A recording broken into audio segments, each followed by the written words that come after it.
آج ہم علامہ کی حاصل زیست کتاب جاوید نامہ شروع کر رہے ہیں، جس میں حضرت مولانا روم رحمۃ اللہ علیہ کی روح پاک علامہ کو مختلف آسمانوں کی سیر کرواتی ہے۔ اس کے علاوہ افلاک کی مختلف وادیوں میں مختلف لوگوں کے ساتھ علامہ کے مکالمے بھی ہیں۔ علامہ آسمانوں کے بارے میں کیا بتاتے ہیں اور ان مکالموں میں کیا کیا باتیں اور راز ہیں، وہ بھی اس پروگرام کے مختلف موضوعات کی صورت میں ہمارے سامنے آئیں گے۔ حسب سابق میرے ساتھ موجود ہیں پروفیسر ڈاکٹر عبد الرحمن شاہ صاحب۔ سر خوش آمدید۔ جی سر یہ بتائیے کہ جاوید نامہ کو، جس میں مولانا کی روح پاک علامہ کو آسمانوں کی سیر کراتی ہے، وہاں پہ علامہ مختلف لوگوں کی ارواح سے بھی ملاقات کرتے ہیں، بعض لوگ کہتے ہیں کہ یہ علامہ کی معراج ہے، اور بعض لوگ کہتے ہیں کہ نہیں جی یہ معراج نہیں ہے، یہ علامہ کا تخیل ہے۔ تو سر آپ اس کو کیسے سمجھتے ہیں؟ فکر ہر کس بقدر ہمت اوست۔ ٹھیک ہے، جو جہاں تک گیا حضرت اقبال کے اس کلام میں، اس نے وہاں تک بات کر دی۔ ٹھیک ہے، جو ظاہر بھی ہیں انہوں نے تو اس کو اس تخیلات کی حد تک بات کی، ٹھیک ہے، کیونکہ وہ وہاں تک ہی سوچ سکتے تھے، لیکن اس امکان کی دنیا میں جائیں کہ جو اللہ تعالیٰ اپنے منعم علیہ طبقے کو انعام یافتہ لوگوں کو دیتا ہے، تو پھر بات کچھ اور ہے۔ صحیح۔ جیسے حضرت قرآن کریم کے اندر اگر آپ دیکھیں تو حضرت ابراہیم کی بابت جو کہا کہ ان کو ہم نے کذالک نوری، ٹھیک ہے، ابراہیم ملکوت السماوات والارض والی جو آیات ہیں، اس میں یہ پتہ چلتا ہے کہ انہوں نے زمین اور آسمان کی ساری سیر ان کو اللہ تعالیٰ نے کروائی تھی۔ صحیح، ٹھیک ہے، یہ طے لسانی، طے مکانی، طے زمانی، یہ ساری کیفیات ہوتی ہیں، مدارج بھی ہیں اولیاء کرام کے پاس۔ تو ہم کیونکہ حضرت اقبال کو کوئی عام ظاہر بین شاعر نہیں مانتے، بلکہ ہم تو آپ کو ایک بہت بڑا کلندر اور بہت بڑا عارف مانتے ہیں۔ انعمت علیہم سے، انعمت علیہم، منعم علیہ طبقے کے اندر ہے۔ سر اور بات یہ ہے کہ کیا یہ چیز امکان میں ہے کہ آپ نے واقعی اپنے مرشد مولانا روم کے ساتھ ان افلاک کے اوپر جا کے ان ہستیوں کو ملے ہوں؟ تو بالکل ممکن ہے، امکان کی دنیا میں، بالکل صحیح ہے، کیونکہ جو چیزیں ہمیں خارج از امکان نظر آتی ہیں، ممتنعات میں ہم کہتے ہیں، امتناع الوقوع کہتے ہیں، لیکن وہ ان تمام لوگوں کے امکان کے اندر ہوتی ہیں۔ بالکل ٹھیک ہے، ٹھیک ہے، تو اس لیے میرے خیال میں تو یہ صرف تخیلات کی دنیا کا نہیں ہے، یہ حضرت اقبال کی معراج ہی ہے۔ جو سر علامہ نے کچھ خود بھی کلام فرمائے ہیں، جیسے آپ فرما رہے ہیں کہ جی وہ چار گروہ ہیں، انعمت علیہم ہیں، نبی ہیں، صدیق ہیں، شہید ہیں، صالحین ہیں۔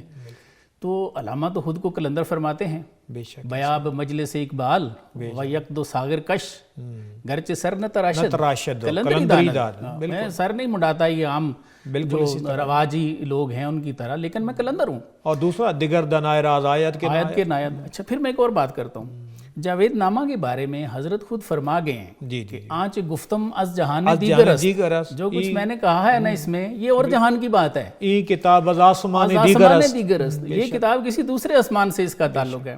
اچھا، پھر اور کیا کیا فرماتے ہیں، وہ آپ ذرا اس پہ روشنی بھی ڈالیے۔ جی جی، پھر آپ فرماتے ہیں کہ میرا نور بصیرت عام کر دے، خدایا آرزو میری یہی ہے، میرا نور بصیرت عام کر دے۔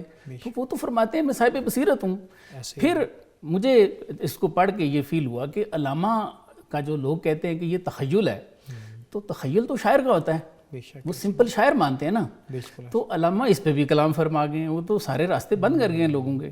وہ کہتے ہیں ہاں داد از تو خواہم میرا یار ہے غزل خانے شمردن۔ بالکل، تو وہ یہ بھی فرما گئے ہیں کہ نبینی خیر ازاں مرد فرودست، فرماتے ہیں اس کم ظرف سے کبھی بھی تم خیر کی بات نہیں سنو گے کہ برمرا تومت شعر و سخن بس، کہ جس نے مجھ پہ شعر و سخن کی تومت باندھی ہے، وہ کہتے ہیں میں تو شاعر ہوں ہی نہیں۔ ٹھیک ہے، تو تخیل تو شاعر کا ہوتا ہے، ایسے ہی ہے۔ ٹھیک ہے، پھر وہ کیا تو جگہ جگہ پہ کہتے ہیں کہ دیکھا ہے جو کچھ میں نے اور ان کو بھی دکھلا دے۔ تو اگر وہ صاحب بصیرت نہیں ہے تو اور کیا ہے، وہ تو وہ خود کہہ کے چلے گئے۔ بالکل، اب اس پوائنٹ آف ویو سے آپ دیکھیں نا، اس من کی دنیا کے سفر کے حوالے سے یا جو مقامات آپ کو نوازا گیا تھا، تو اس لحاظ سے دیکھا جائے تو یہ چیز خارج از امکان نہیں ہے کہ یہ وہ ریفلیکشن اور وہ چیزیں ہیں کہ اللہ تعالیٰ نے آپ کو یہ مقامات دیے، اور پھر آپ یہ بھی کہہ رہے ہیں کہ میں خود نہیں گیا۔ میں اپنے مرشد مولانا روم کے ساتھ چلتا گیا. آپ آغاز دیکھیں نا جاوید نامہ کا, اس پہ ہمارا سوال ہے سر. بالکل. ہاں جی, آپ ان کو دیکھیں, مناجات کو دیکھیں, آگے مختلف مدارج پہ دیکھیں, ایسے پھر جن لوگوں سے آپ مل رہے ہیں, یہ اقبال کے آفاقی ویژن کی بات ہے صحیح کہ انہوں نے صرف مسلمانوں سے ہی کلام نہیں کیا, ایسے ہی اس اپنے سفر کے اندر آپ ان لوگوں کو بھی لے کر آئے کہ جنہوں نے مختلف انداز سے کوئی خیر تقسیم کی, یا دوسری بات یہ ہے کہ کسی نے ایون کنفیوژن بھی پیدا کرنے کی کوشش کی تو آپ نے وہاں پہ بھی ڈیفینڈ کیا ہے, بالکل. اور مولانا روم کی زبان سے ان کو اسباق دلائیں. سر میں ایک اور طرف اشارہ کرنا چاہوں گا, پروفیسر یوسف سلیم چشتی صاحب رحمۃ اللہ علیہ, تو آپ نے اس کی شرح لکھی ہے جاوید نامے کی, تو آپ اس میں فرماتے ہیں کہ بعض لوگ ان کو کمپیئر کرتے ہیں ڈنٹے سے, ٹھیک ہے, وہ تو غیر مسلم ہے, ٹھیک ہے, اور اس نے جتنی چیزیں لی ہیں اپنی اس میں ڈیوائن کامیڈی میں, وہ کہتے ہیں جی وہ تو انہوں نے لی ہیں مولانا روم سے, حافظ سے, سعدی سے, یعنی مسلمانوں سے لی ہیں. تو آپ نے وہاں پہ بہت ہی اچھا لکھا ہے, اور شاید پہلی دفعہ انہوں نے لکھا ہو کہ آپ فرماتے ہیں کہ ان کو ان کے ساتھ کمپیئر کرنا, کچھ کہتے ہیں نا ڈیوائن کامیڈی ہے, جی ان کے ساتھ کمپیئر کرنا یہ تو بڑی بے وقوفی کی بات ہے. پھر انہوں نے وہاں پہ ڈیفینڈ کیا ہے, وہ فرماتے ہیں کہ جی یہ بالکل جو صوفیہ اس طرح کے خواب دیکھتے ہیں, یا وہ باقی ان کے سیر اللہ ہے ان کی, بالکل ایسے, تو وہ فرماتے ہیں کہ یہ ممکن ہے, اور اس میں واعظ بستامی رحمۃ اللہ علیہ کا لکھتے ہیں, اور بالخصوص آپ شیخ اکبر ابن عربی رحمۃ اللہ علیہ کا لکھتے ہیں, اور علامہ صاحب کا بھی تذکرہ فرماتے ہیں. وہ فرماتے ہیں کہ یہ ان کو معراج ہی کہنا پڑے گا آپ کو, آپ تخیل کس طرح کہہ سکتے ہیں سر؟